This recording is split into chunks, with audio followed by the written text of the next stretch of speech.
Hello दोस्तों, आपका online GK track में स्वागत है।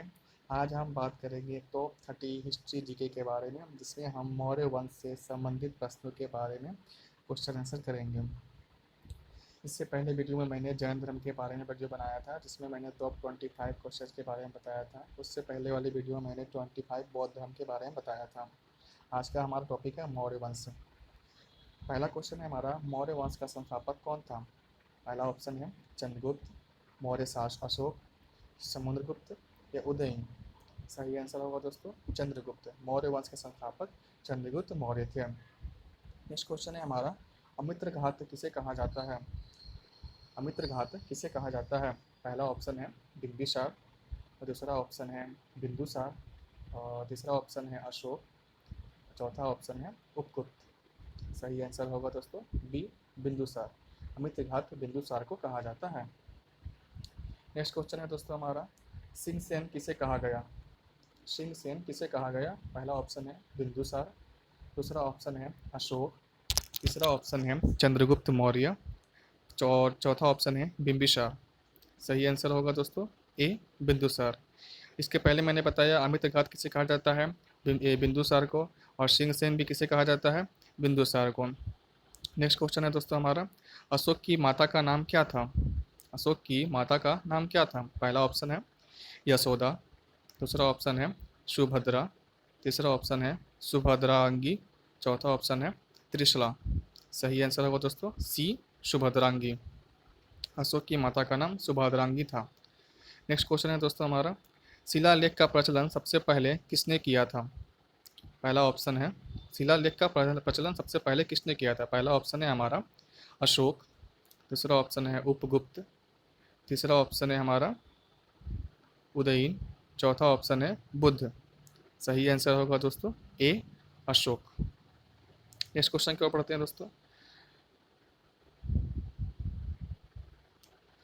मौर्य काल में पाटलिपुत्र से पश्चिमोत्तर प्रदेश को जाने वाला 15 कोस लंबा मार्ग किसे जाना जाता था? पहला ऑप्शन है दक्षिणोत्तर पथ, दूसरा ऑप्शन है दक्षिणा पथ, तीसरा ऑप्शन है उत्तरा पथ, और चौथा ऑप्शन है पश्चिमोत्तर पथ। सही आंसर होगा दोस्तों सी, उत्तरा पथ। अर्थात मौर्य काल में पाटलिपुत्र से पश्चिम उत्तर प्रदेश को जाने वाला 15 कोस लंबा मार्ग उत्तरा पथ के नाम से जाना जाता था। नेक्स्ट क्वेश्चन है दोस्तों हमारा, किनके अनुसार मौर्य समाज के पतन का कारण अत्यधिक केंद्रीकृत प्रशासनिक व्यवस्था तथा अधिकारी तंत्र का अप्रशिक्षित होना था? फिर से दोस्तों सुनिए, किसके अनुसार मौर्य समाज के पतन का कारण अत्यधिक केंद्रीकृत प्रशासनिक व्यवस्था तथा अधिकारी तंत्र को अप्रशिक्षित होना था? पहला ऑप्शन है पीडी दिनाकरन, दूसरा ऑप्शन है हेमचंद्र राय चौधरी, तीसरा ऑप्शन है जेम्स प्रिशप, चौथा ऑप्शन है रोमिला थापर। सही आंसर होगा दोस्तों D, Romila Thapar. Next question है दोस्तों हमारा, धम्म महामात्र की नियुक्ति करने वाला पहला मौर्य शासक कौन था? पहला ऑप्शन है अशोक, दूसरा ऑप्शन है बिंदुसार, तीसरा ऑप्शन है चंद्रगुप्त मौर्य, चौथा ऑप्शन है बृहद्रथ। सही आंसर होगा दोस्तों ए, अशोक। धम्म महामात्र की नियुक्ति करने वाला प्रथम मौर्य शासक अशोक था। नेक्स्ट क्वेश्चन है हमारा, चंद्रगुप्त मौर्य का राज्याभिषेक किस वर्ष हुआ था? पहला ऑप्शन है 321 ईसा पूर्व में, दूसरा ऑप्शन है हमारा 322 ईसा पूर्व में, तीसरा ऑप्शन है 323 ईसा पूर्व में, और चौथा ऑप्शन है 324 ईसा पूर्व में। चंद्रगुप्त मौर्य का राज्याभिषेक किस वर्ष हुआ था? 321 ईसा पूर्व में। सॉरी दोस्तों, इसका सही आंसर होगा 322 ईसा पूर्व होगा। चंद्रगुप्त मौर्य का राज्याभिषेक 322 ईसा पूर्व में हुआ था। नेक्स्ट क्वेश्चन है हमारा, सर्वप्रथम किस अभिलेख में अशोक का नाम अशोक मिलता है? किस अभिलेख में अशोक का नाम अशोक मिलता है? पहला ऑप्शन है अरिहर, दूसरा ऑप्शन है भैराट, तीसरा ऑप्शन है मास्की, चौथा ऑप्शन है रूपनाथ। सही आंसर होगा दोस्तों सी, मास्की अभिलेख में अशोक का नाम अशोक मिलता है। नेक्स्ट क्वेश्चन है दोस्तों हमारा, भारत का इतिहास लिखने वाला प्रथम विदेशी इतिहासकार कौन था? भारत का इतिहास लिखने वाला प्रथम विदेशी इतिहासकार कौन था? पहला ऑप्शन है जेम्स प्रेस्यप, दूसरा ऑप्शन है फाहियान, और तीसरा ऑप्शन है एंटियोकस प्रथम, चौथा ऑप्शन है मेगास्थनीज। वह- सही आंसर होगा दोस्तों डी मेगास्थनीज। भारत का इतिहास लिखने वाला प्रथम विदेशी इतिहासकार मेगास्थनीज था। मेगास्थनीज किसके शासनकाल में आए थे? चंद्रगुप्त मौर्य के शासनकाल में आए थे। फाहियान, फाहियान बताइए दोस्तों। चंद्रगुप्त विक्रमादित्य के शासनकाल में आए थे। और जेम्स प्रेशर जो अशोक के शिलालेख को पढ़ने वाले प्रथम इतिहासकार थे। नेक्स्ट क्वेश्चन है दोस्तों हमारा, किसने पाटलिपुत्र को पोलियोब्रोथा के नाम से पुकारा है? किसने पाटलिपुत्र को पोलियोब्रोथा के नाम से पुकारा है? पहला ऑप्शन है मेगास्थनीज, दूसरा ऑप्शन है फाहियान, तीसरा ऑप्शन है चाणक्य, और चौथा ऑप्शन है वाचस्पति गैरोला। सही आंसर होगा दोस्तों ए मेगास्थनीज। मेगास्थनीज ने पाटलिपुत्र को पोलियोब्रोथा के नाम से पुकारा है। नेक्स्ट क्वेश्चन है दोस्तों, कौटिल्य के अर्थशास्त्र में कितने अधिकरण हैं? कौटिल्य के अर्थशास्त्र में कितने अधिकरण हैं? पहला ऑप्शन है 12, दूसरा ऑप्शन है 15, तीसरा ऑप्शन है 18, चौथा ऑप्शन है 20। सही आंसर होगा दोस्तों 18 सी। कौटिल्य के अर्थशास्त्र में 18 अधिकरण हैं। नेक्स्ट क्वेश्चन है हमारा, अर्थशास्त्र के किस अधिकरण राज्य के सप्तांग, स्वामी, अमात्य, राष्ट्र, दुर्ग, बल, कोष तथा मित्र का विवरण है? अर्थशास्त्र के किस अधिकरण राज्य के सप्तांग का विवरण है? पहला ऑप्शन है तीसरे, दूसरा ऑप्शन है पांचवें, तीसरा ऑप्शन है छठे, चौथा ऑप्शन है 10वें। सही आंसर होगा दोस्तों सी छठे। नेक्स्ट क्वेश्चन है दोस्तों हमारा, वाचस्पति गैरोला ने अर्थशास्त्र का किस भाषा में अनुवाद किया? वाचस्पति गैरोला ने अर्थशास्त्र का किस भाषा में अनुवाद किया? पहला ऑप्शन है अंग्रेजी, दूसरा ऑप्शन है संस्कृत में, तीसरा ऑप्शन है गुजरात में, चौथा ऑप्शन है हिंदी में। सही आंसर है दोस्तों डी हिंदी में। वाचस्पति गैरोला ने अर्थशास्त्र का हिंदी भाषा में अनुवाद किया। नेक्स्ट क्वेश्चन है दोस्तों हमारा, अशोक का अंतिम अभिलेख मास्की या गुर्जरा अभिलेख किस वर्ष ब्रिटेन द्वारा कब कब खोजा गया? ठीक है, अशोक का अंतिम अभिलेख पहले सबसे पहले किसने खोजा था शिलालेख को? जेम्स प्रेसेप ने। कितना ईस्वी में? 1837 ईस्वी में। और ये यहाँ बात हो रही है अशोक के अंतिम अभिलेख की, जो किस वर्ष प्रकाशित हुआ था? वो हुआ था आपका ऑप्शन ए सही होगा 1915 में। अशोक का अंतिम अभिलेख 1915 ईस्वी में ब्रिटेन द्वारा खोजा गया था। नेक्स्ट क्वेश्चन है दोस्तों हमारा, अशोक का राज्याभिषेक किस वर्ष हुआ था? अशोक का राज्याभिषेक किस वर्ष हुआ था? पहला ऑप्शन है हमारा 267 ईसा पूर्व, बी 269 ईसा पूर्व, सी है 271 ईसा पूर्व, और डी है 275 ईसा पूर्व। सही आंसर होगा दोस्तों बी 269 ईसा पूर्व में। ठीक है दोस्तों, मैंने इसमें टॉप 30 क्वेश्चन के बारे में बताया है जो मौर्य वंश से अब वेरी वेरी इंपॉर्टेंट क्वेश्चन है। आप वीडियो को लास्ट तक जरूर देखिएगा और एक्स्ट्रा नॉलेज भी है इसमें। अशोक का राज्यारोहण किस वर्ष हुआ था? अशोक का राज्याभिषेक किस वर्ष हुआ था? पहला ऑप्शन है 270 ईसा पूर्व, दूसरा ऑप्शन है 272 ईसा पूर्व, तीसरा ऑप्शन है 273 ईसा पूर्व, चौथा ऑप्शन है 276 ईसा पूर्व। सही आंसर होगा दोस्तों 273 ईसा पूर्व में।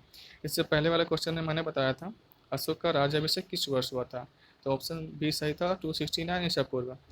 लेकिन इसमें बताया गया है अशोक का राज्याभिषेक किस वर्ष हुआ था, तो सही आंसर होगा सी 273 ईसा पूर्व में।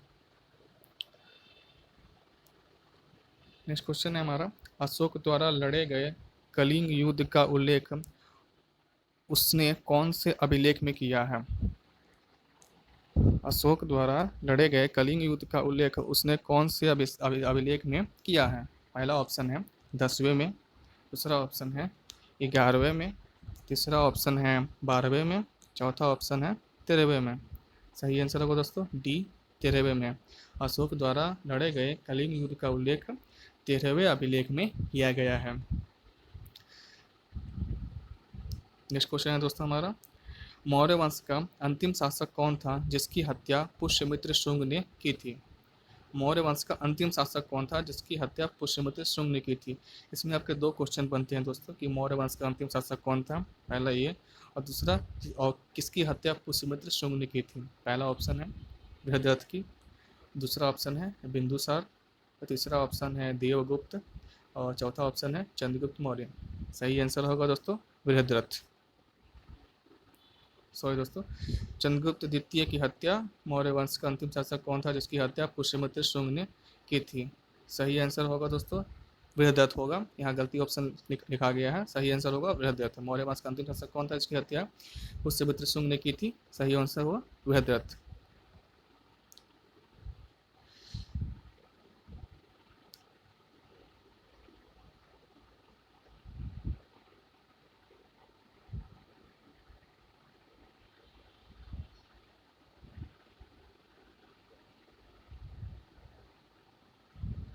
नेक्स्ट क्वेश्चन है दोस्तों हमारा, इतिहास में सर्वप्रथम अभिलेखों का निर्माण तथा कलाकृतियों में सर्वप्रथम पाषाण का प्रयोग किसके शासन से प्रारंभ माना जाता है? इतिहास में सर्वप्रथम अभिलेखों का निर्माण तथा कलाकृतियों में सर्वप्रथम पाषाण का प्रयोग किसके शासन से प्रारंभ माना जाता है? पहला ऑप्शन है चंद्रगुप्त मौर्य, दूसरा ऑप्शन है अशोक, तीसरा ऑप्शन है बिंदुसार, चौथा ऑप्शन है दशरथ। तो क्या क्वेश्चन बोल रहा है दोस्तों, इतिहास में सर्वप्रथम अभिलेखों का निर्माण तथा कलाकृतियों में सर्वप्रथम पाषाण का प्रयोग किसके शासन से प्रारंभ माना जाता है? तो सही आंसर होगा दोस्तों बी अशोक। नेक्स्ट क्वेश्चन है दोस्तों हमारा 22 नंबर, मौर्य शासकों की राष्ट्रीय भाषा कौन सी थी?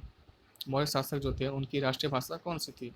पहला ऑप्शन है ग्रीक या यूनानी, दूसरा है अरमरिक, तीसरा ऑप्शन है प्राकृत, चौथा ऑप्शन है उपयुक्त सभी। सही आंसर होगा दोस्तों सी प्राकृत। मौर्य शासकों की राष्ट्रीय भाषा कौन सी थी? प्राकृत थी। इसके और ये आपको पता है प्राकृत किस धर्म की भाषा है? जैन धर्म की भाषा है। प्राकृत जो है वो जैन धर्म की भाषा है और बौद्ध धर्म की पाली भाषा है। नेक्स्ट क्वेश्चन है दोस्तों हमारा, मौर्य काल में फल फल फूल मूल और तरकारियों पर लगने वाला कर था। अर्थात मौर्य काल में फल फूल मूल और तरकारी जो सब्जी हम लोग खाते हैं उस पर लगने वाला कर था। पहला ऑप्शन है वार्ता, दूसरा ऑप्शन है सेतु, तीसरा ऑप्शन है आयात कर, और चौथा ऑप्शन है निर्यात कर। सही आंसर होगा दोस्तों बी सेतु। सेतु पर फल फूल और मूल और तरकारियों पर लगने वाला कर था। नेक्स्ट ऑप्शन है दोस्तों, अशोक के समय कलिंग की राजधानी कहाँ थी? अशोक के समय कलिंग की राजधानी कहाँ थी? पहला ऑप्शन है पाटलिपुत्र, दूसरा ऑप्शन है तक्षशिला, तीसरा ऑप्शन है तोसाली, और चौथा ऑप्शन है सुवर्णगिरी। सही आंसर होगा दोस्तों तोसाली। नेक्स्ट क्वेश्चन है दोस्तों हमारा, सुदर्शन झील का निर्माण सर्वप्रथम उल्लेख किस शिलालेख में मिलता है? सुदर्शन झील का सर्वप्रथम उल्लेख किस शिलालेख में मिलता है? पहला ऑप्शन है शाहबाजगढ़ी शिलालेख, दूसरा ऑप्शन है धौली शिलालेख, तीसरा ऑप्शन है कंधार शिलालेख, और चौथा ऑप्शन है गिरनार शिलालेख। सुदर्शन झील का सर्वप्रथम उल्लेख किस शिलालेख में मिलता है? सही आंसर होगा डी गिरनार शिलालेख जो कि गुजरात में है। नेक्स्ट क्वेश्चन है दोस्तों हमारा, धम्म प्रमुख अंगों का उल्लेख जिन्हें अपशिष्ट प्रतीक भी कहा जाता है किस शिलालेख में है? तृतीय बृहत शिलालेख में, चतुर्थ बृहत शिलालेख में, या अष्टम बृहत शिलालेख में, या द्वादश बृहत शिलालेख में? सही आंसर होगा दोस्तों ए तृतीय बृहत शिलालेख में। नेक्स्ट क्वेश्चन है दोस्तों, मौर्य प्रशासन कितने प्रांतों में विभाजित था? पहला 4, दूसरा ऑप्शन है 5, तीसरा ऑप्शन है 6, और चौथा ऑप्शन है 7। सही आंसर है दोस्तों बी 5। मौर्य प्रशासन 5 प्रांतों में विभाजित था। नेक्स्ट क्वेश्चन है दोस्तों हमारा, अशोक ने बौद्ध धर्म के प्रचार के लिए अपने पुत्र महेंद्र और पुत्री संघमित्रा को किस देश में भेजा था? अशोक ने बौद्ध धर्म के प्रचार के लिए अपने पुत्र महेंद्र और पुत्री संघमित्रा को किस देश में भेजा था? पहला ऑप्शन है इंडोनेशिया, दूसरा ऑप्शन है मलाया, तीसरा ऑप्शन है श्रीलंका, चौथा ऑप्शन है कंबोडिया। सही आंसर होगा दोस्तों सी श्रीलंका। नेक्स्ट क्वेश्चन है दोस्तों, हमारा बिंदुसार के दरबार में कौन सा यूनानी राजदूत आया था? पहला ऑप्शन है जेम्स प्रेशर, दूसरा ऑप्शन है मेगास्थनीज, तीसरा ऑप्शन है फाइहान और चौथा ऑप्शन है डाइमेकस। सही आंसर होगा दोस्तों डाइमेकस। बिंदुसार के दरबार में कौन सा यूनानी राजदूत आया था? डाइमेकस। नेक्स्ट क्वेश्चन है दोस्तों, मौर्य प्रशासन में भूमि की पैमाइश करने वाले पदाधिकारी को किस नाम से जाना जाता था? पहला ऑप्शन है राजू, दूसरा ऑप्शन है नागरक, तीसरा ऑप्शन है मधुश्मारी, चौथा ऑप्शन है पीर। सही आंसर हो दोस्तों ए राजुक। नेक्स्ट क्वेश्चन हमारा, अशोक के समय कलिंग की राजधानी कहाँ थी? ये पहला ऑप्शन है पाटलिपुत्र, दूसरा ऑप्शन है तक्षशिला, तीसरा ऑप्शन है तोसली और चौथा ऑप्शन है स्वर्णगिरी। सही आंसर होगा दोस्तों, आप कमेंट करके बताइए क्योंकि ये क्वेश्चन मैंने रिपीट किया है। अशोक के समय कलिंग की राजधानी थी तोसली, सी। और आज का एक्स्ट्रा नॉलेज है 20 मई को कौन सा दिवस मनाया जाता है? 20 मई को विश्व मधुमक्खी दिवस मनाया जाता है। दोस्तों याद करिएगा 20 मई को विश्व मधुमक्खी दिवस से मनाया जाता है। दोस्तों मैं अगला वीडियो जल्दी अपलोड करूँगा, मेरे चैनल को सब्सक्राइब जरूर कीजिएगा अगर आपको वीडियो अच्छा लगा हो, और लाइक और शेयर कीजिएगा। Online GK track